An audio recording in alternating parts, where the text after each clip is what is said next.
everybody, back with another video, but this time around I'm going to be reviewing this, the Honda Civic Type R. Now, the previous generation Honda Civic Type R, I'm a big fan of. In fact, I am a fan of Honda Civic Type Rs in general. I'll be honest with you, EP3 great, EK9 great, FN2 not so great. Then you had the FK2, and then you had the recent FK8. And I really like that car. I filmed it a few years ago, and I did a track video, and I've driven it on the road, and I thought it was fantastic. It did have a couple of issues, but overall it was a phenomenal bit of kit. Now we've got this one, the FL5, which claims to be the best Honda yet, but it does have a caveat, and it's the price. It costs £48,000, which to you car snobs out there will probably think I am not going to pay that sort of money for a Honda.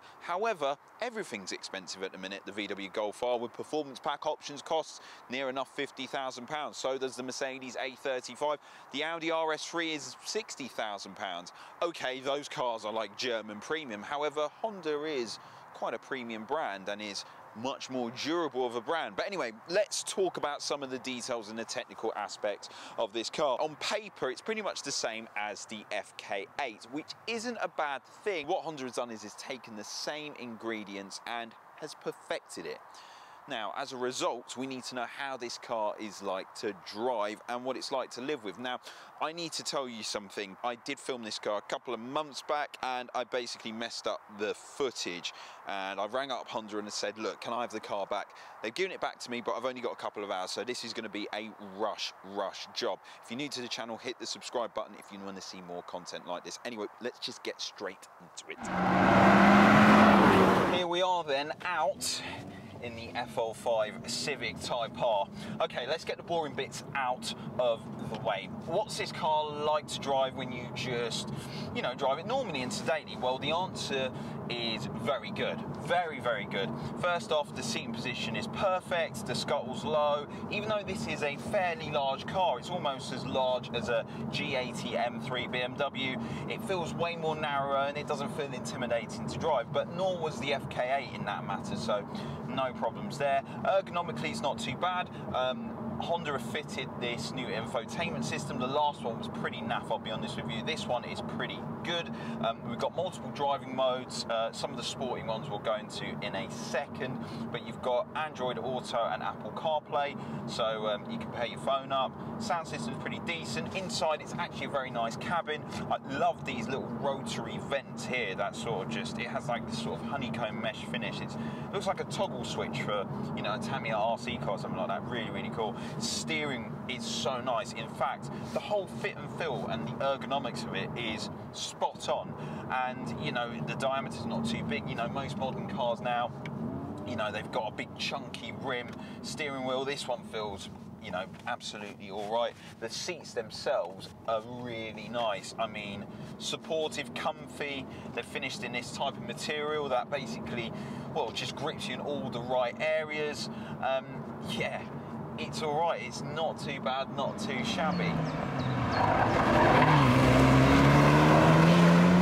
I've driven this car before, and I messed up on the footage, basically, hence why I'm refilming this again.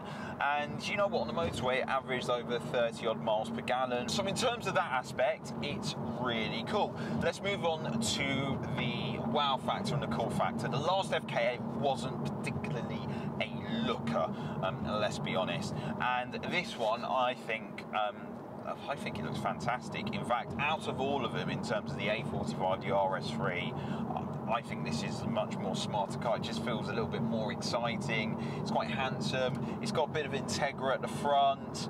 I think it looks really, really good, especially in this particular paint blue. Now we go on to the question of, is it worth £48,000? Well, let's put it into the sportier driving modes. Now, I've fiddled around with it earlier on, and I've managed to pick the sweet spot. Now, you've got R mode for the steering and for the suspension. I put the suspension in the normal mode, the powertrain in the R mode, and the steering in the normal mode. So yeah, dampers in normal, steering in normal, and powertrain in R mode. And for B-road driving, it worked brilliantly.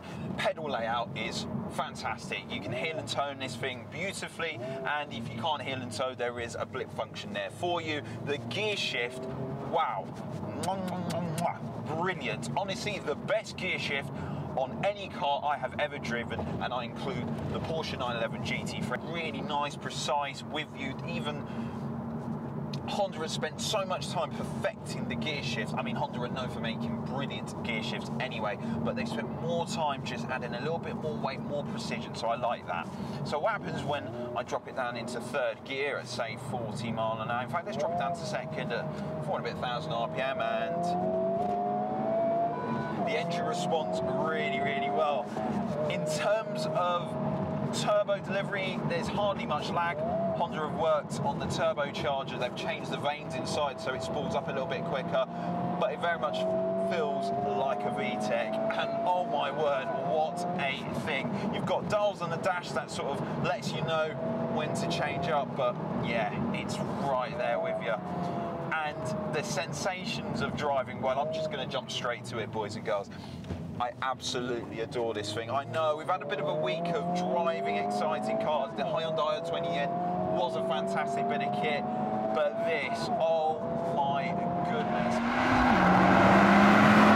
The steering, it's got really good feedback. The way the diff hooks up is really nice. The front end, the previous FK had a really good front end. This one's just even better. What Honda have done is they've just taken the exact same recipe and they've tweaked it and just made it that little bit better. The FK was already a fantastic car, but they just had a couple of small niggles that, you know, just made it slightly annoying. And this one, in terms of front-wheel drive cars, this is the best one ever. Would I have this over an RS3? Absolutely. Would I have this over an A45? Absolutely. Golf R all day long. They are fantastic cars, but I'll let you into a little secret. This car feels special. It feels so special. My favourite hot hatch of them all ever made was the VW Golf GTI Club Sport S, and that car was, well, it was the creme de la creme. It was brilliant, but that was a special car made in small numbers. This is also made in small numbers too. You can't really buy one of these anymore, but wow, what a thing. Is it worth £48,000? The answer is yes. And I'll tell you why. The hot hatch is dying. Yes and no, because the i20N, if you haven't seen that video, go check that out. I really raved on about that car. It offered good value for money for what it is. But in terms of bigger front-wheel drive cars, Renault don't really do a Renault Sport Megane anymore. Golfs, you know, they've sort of changed in their ways, but, you know, not quite there for me.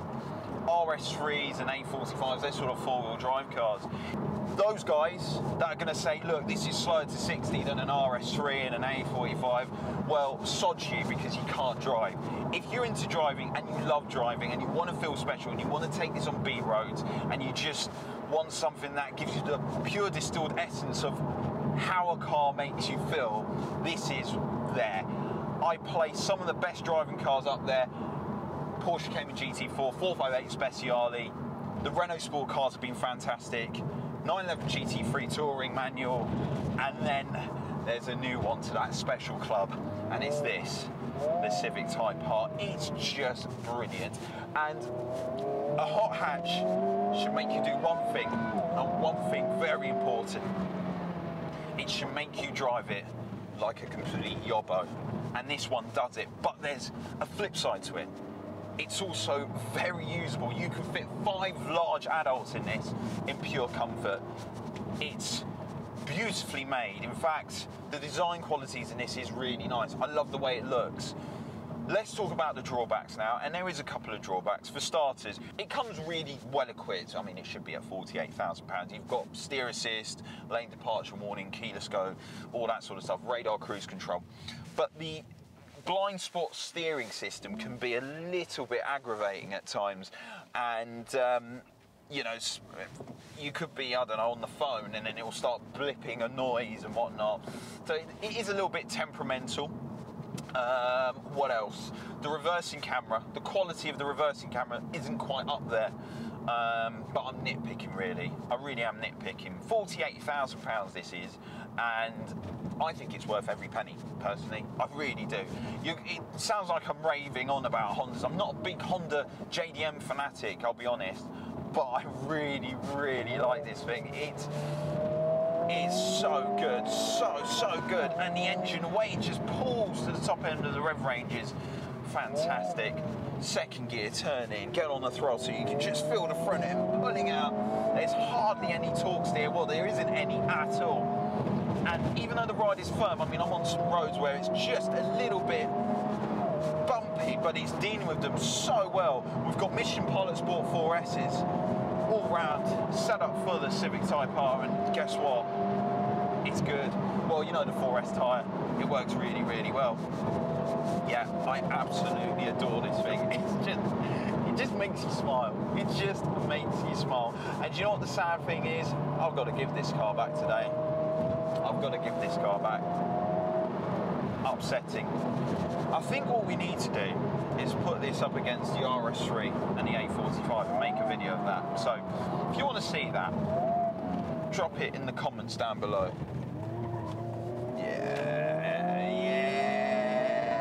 What a thing, what a car, yes. Whoa, there you go. Like I said, it is a phenomenal bit of kit. The last time I was excited about a car was the Porsche 911 GT3, which is high praise. And this FL5, yes, it does cost £48,000. If you ask me, I think it's worth every penny because it's the way it makes you feel. It feels special, it drives fantastic. I wouldn't have any other hot hatch. I wouldn't even think of the RS3. The RS3 is a phenomenal bit of kit, but if you like driving and you want pure distilled essence of driving, you should look at this, the Civic Type R. By far one of the best cars I've driven. And I'm not really a big fan of new cars. Most of the time I find them a bit underwhelming. So it's nice to see that this, alongside the Hyundai i20N, which I drove recently, to be good hot hatches. So yes, there is some good driving cars out there which are fairly affordable. Anyway, let me know your thoughts and opinion on the Honda Civic Type R FL5. Thank you very much for watching. Please like and subscribe. Until next time, folks, see you later.